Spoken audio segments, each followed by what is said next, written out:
नमस्कार, मैं नवीन जायसवाल 4 PM राजस्थान में आपका स्वागत है। इस वीडियो में हम 3 खबरों पर चर्चा करेंगे। पहली खबर एक सर्वे को लेकर है। इस सर्वे में बीजेपी को ये राहत मिल सकती है, लेकिन कुछ ऐसा भी है जो मोदी और शाह की नींद भी उड़ा सकता है, उनके लिए चुनौतियां पैदा कर सकता है।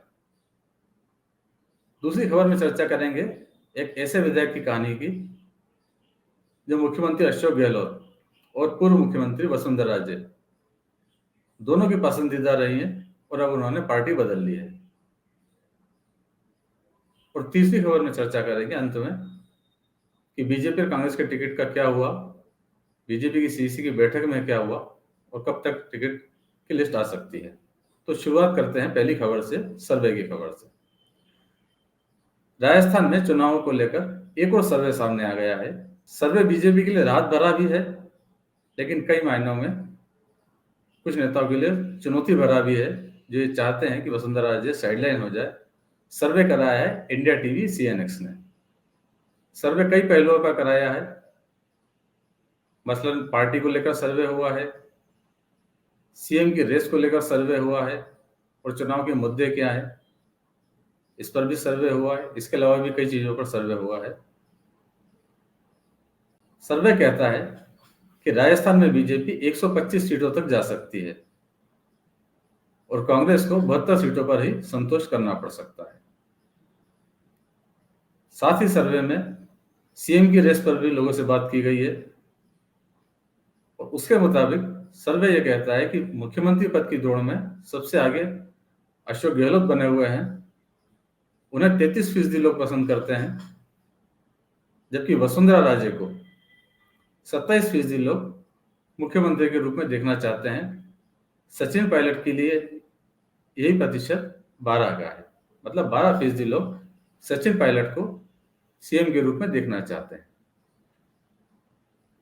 सर्वे में बीजेपी की और भी दावेदारों पर सर्वे किया है, क्योंकि बीजेपी में पार्टी ने किसी को चेहरा घोषित नहीं किया है, लिहाजा कुछ और नेता भी दौड़ में है। इनमें 3 और नेता शामिल है, गजेंद्र सिंह शेखावत, राज्यवर्धन राठौड़ और दिया कुमारी। इन तीनों पर भी लोगों ने अपनी राय जाहिर की है और दिलचस्प बात यह है कि तीनों को मिलाकर जो प्रतिशत बनता है वो मात्र 21 है, जो वसुंधरा राजे अकेले के 27% से बहुत कम है। यानी राजस्थान में वसुंधरा राजे अब भी बीजेपी का सबसे बड़ा फेस है और जनता उन्हें पसंद करती है, सीएम के रूप में देखना चाहती है। तो अब जो मोदी और शाह हैं, जो वसुंधरा राजे को कहीं ना कहीं हाशिए पर डालने की कोशिश कर रहे हैं, लगातार उनको नजरअंदाज कर रहे हैं, उनके समर्थकों का टिकट काट रहे हैं, उनके लिए सर्वे बड़ा चुनौती भरा है कि ऐसी स्थिति में जब वसुंधरा राजे नंबर 1 पे चल रही है, जनता की निगाहों में जनता की पसंद बनी हुई है, तो कैसे उन्हें हाशिए पर डालें, चुनाव के पहले भी कैसे हाशिए पर डालें, कैसे उनके समर्थकों को टिकट काटें, और चुनाव होने के बाद में यदि भाजपा की सरकार बनती है तो वसुंधरा राजे अगर जनता की पहली पसंद होती है, तब उन्हें कैसे नजरअंदाज किया जाए। ये मोदी और शाह के लिए एक बड़ी चुनौती होगी। वैसे ये पहला सर्वे नहीं है, इससे पहले एबीपी सी वोटर ने भी सर्वे कराया था, उसके अंदर भी वसुंधरा राजे बीजेपी नेताओं में सीएम पद की रेस में सबसे आगे रही है। और अब कहानी धौलपुर की विधायक शोभा रानी कुशवाहा की। शोभा रानी का सियासी सफर बड़ा दिलचस्प रहा है। 2017 में वो पहली बार विधायक बनी। विधायक वो तब बनी जब उनके पति BL कुशवाहा को एक हत्या के मामले के अंदर जेल हो गई, जेल की सजा हो गई। उसके बाद उन्हें अयोग्य करार ठहरा दिया गया और धौलपुर की सीट पर उपचुनाव हुए। BL कुशवाहा बसपा से चुने गए थे, लेकिन जब शोभा रानी ने उपचुनाव लड़ा, तब वो बीजेपी की प्रत्याशी बन गई।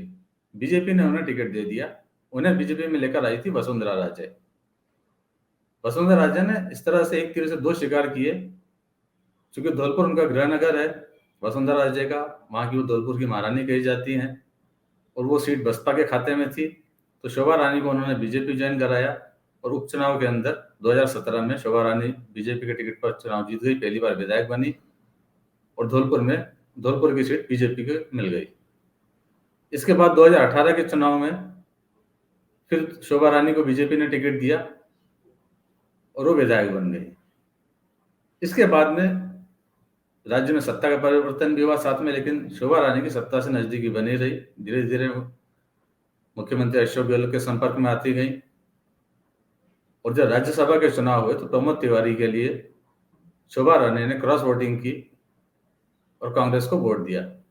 उसके बाद में बीजेपी ने उन्हें पार्टी से निष्कासित कर दिया। जब 2020 के अंदर गहलोत सरकार पर संकट आया, उस समय भी शोभा रानी ने गहलोत का साथ दिया। धौलपुर की एक सभा में खुद मुख्यमंत्री अशोक गहलोत ने उनको क्रेडिट दिया और क्या कहा था पहले वो सुनते हैं। और हमारी बहन बैठी हुई है यहाँ की एमएलए आपकी, ये भी कोई कम नहीं है, बहुत बोल्ड लेडी है ये जो है आप देखिएगा जिस रूप में इन्होंने हमारा साथ दिया, वो देखते रह गए आपके सारे लोग जो हैं। शोभा रानी ने जब साथ दिया हमारा बहुत बोल्डली, तो भाजपा वालों की हवाई उड़ गई। यही बात करके मैं अपनी बात समाप्त करूंगा। एक बात कह करके शोभा रानी ने, दूसरा वसुंधरा सिंधिया ने और तीसरा कैलाश मेघवाल ने। कैलाश मेघवाल को मालूम था, वसुंधरा जी को मालूम था। अब दिलचस्प बात यह है कि मुख्यमंत्री अशोक गहलोत ने धौलपुर की सभा में जिन 3 नेताओं का नाम लिया, शोभा रानी कुशवाहा, कैलाश मेघवाल और वसुंधरा राजे, इन तीनों ने उनकी सरकार बचाई। उनका क्या हुआ? कैलाश मेघवाल को कुछ समय पहले पार्टी के एक और बड़े नेता केंद्रीय मंत्री अर्जुन राम मेघवाल के खिलाफ भ्रष्टाचार के आरोप लगाने के मामले में बीजेपी ने निलंबित कर दिया। शायद उन्हें अब की बार टिकट भी नहीं मिलेगा। दूसरे शोभा रानी कुशवाहा, जिसे बीजेपी ने पहले पार्टी से निकाला और अब वो कांग्रेस में शामिल हो रही है। और तीसरी नेता है पूर्व मुख्यमंत्री वसुंधरा राजे। वसुंधरा राजे की क्या स्थिति आप लोगों को पता है। वो पार्टी में अपनी हैसियत बनाने के लिए, बचाए रखने के लिए संघर्ष कर रही है। और अब बात तीसरी खबर की, बीजेपी और कांग्रेस के टिकट की। दोनों के टिकट की सूची का इंतजार है। बीजेपी की सीईसी की बैठक भी हो गई है। बताया जा रहा है कि बीजेपी ने बड़ी संख्या के अंदर नाम फाइनल कर लिए हैं। वो 70-80 भी हो सकते हैं, 100 तक भी जा सकते हैं। बहुत सारे एमएलए के टिकट फाइनल हो चुके हैं। हालांकि कुछ 10 से ज्यादा एमएलए के टिकट होके भी गए हैं। वो शायद तीसरी सूची में आया, वो बदले भी जा सकते हैं। माना जा रहा है कि जो निष्क्रिय हैं, पार्टी के खिलाफ बयानबाजी करते रहे हैं, उनके टिकट बीजेपी बदलेगी, उनके टिकट काटेगी। देखते हैं कब तक लिस्ट आती है। दूसरी तरफ कांग्रेस की भी लिस्ट का इंतजार है, उसकी भी लिस्ट फाइनल है।